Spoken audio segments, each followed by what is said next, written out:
C'est le DRY Napoli, une saison sans trophée pour l'équipe qui a dominé le championnat d'Italie la saison dernière et enchanté ses supporters avec un 3e titre après 33 ans de disette, mais qui enchaîne depuis août les problèmes. Avant même que leur équipe ne referme la phase allée du championnat d'Italie 2023-24, face au Torino dimanche, 15h, les tifosi du Napoli sont pris de vertige lorsqu'ils regardent le classement de la Serie A.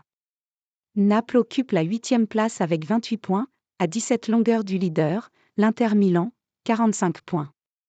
À ce stade de la compétition la saison dernière, le Napoli caracolait en tête du championnat avec 47 points et disposait de 9 points d'avance sur son premier poursuivant, l'AC Milan.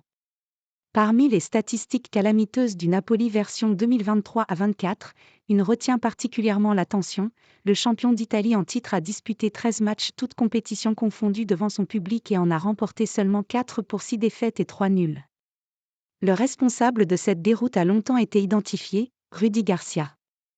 Malgré un effectif inchangé, si ce n'est le départ du défenseur sud-coréen Kim Min-jae, parti au Bayern Munich, l'entraîneur français, affirmait ses nombreux détracteurs, a transformé en quelques semaines seulement une équipe irrésistible sous la direction de Luciano Spalletti en un groupe laborieux, sans idées et contestant ouvertement ses choix tactiques. Mazzarri pire que Garcia. Sauf que son successeur Walter Mazzarri, rappelé mi-novembre après avoir déjà entraîné le club entre 2009 et 2013, affiche un bilan encore plus négatif. Sous sa direction, le Napoli a certes décroché son billet pour les 8e de finale de la Ligue des Champions où il défiera le FC Barcelone, mais l'équipe est passée de la 4e à la 8e place en championnat, 7 points en 6 matchs, et a sombré en Coupe d'Italie dès son entrée en lice face à Frosinone, 4-0. Si bien que l'omniprésent président propriétaire du club Aurelio De Laurentiis a trouvé un autre responsable à cette saison calamiteuse, lui-même. C'est en tout cas ce qu'il a avancé lors d'une conférence de presse convoquée en dernière minute après le nul de son équipe face à Monza, 0-0, le 29 décembre pour le dernier match de l'année. Tout ce qui est arrivé jusqu'à présent, c'est ma seule responsabilité. Ce n'est pas la faute ni des joueurs ni des entraîneurs, c'est de ma faute et j'en assume toutes les responsabilités, a insisté le producteur de cinéma qui n'avait pas hésité jusque-là à présenter Garcia comme une erreur de casting qu'il aurait dû limoger dès sa présentation. 80 millions d'euros de bénéfices.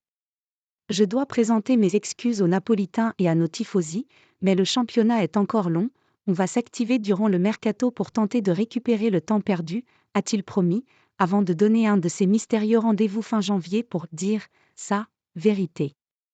En attendant, le Napoli va être privé de son buteur nigérian Victor Osimhen qui, après avoir prolongé fin décembre son contrat jusqu'en 2026, s'est envolé pour la Coupe d'Afrique des Nations, entre 13 janvier et 11 février. Autre coup dur pour une équipe qui, outre la C1, peut décrocher un trophée avec la Supercoupe d'Italie, 18 à 22 janvier, le gardien titulaire, l'international italien Alex Murray, s'est blessé à une cuisse et sera absent pendant au moins un mois. Il n'y a pas que des mauvaises nouvelles. En 2022 à 23, le Napoli a tout cassé sur le plan économique avec un bénéfice de près de 80 millions d'euros, quand l'Inter et la Juve ont enregistré respectivement des pertes de 85 et de 123 millions d'euros. Mais ces résultats attisent la défiance des tifosi envers De Laurentiis à qui ils reprochent sa frilosité sur le marché des transferts et dont ils sont de plus en plus nombreux à réclamer le départ. Pas sûr que le renfort du milieu italien Pasquale Mazzocchi, en provenance de la Salernitana, officialisé vendredi, ne soit de nature à les rassurer.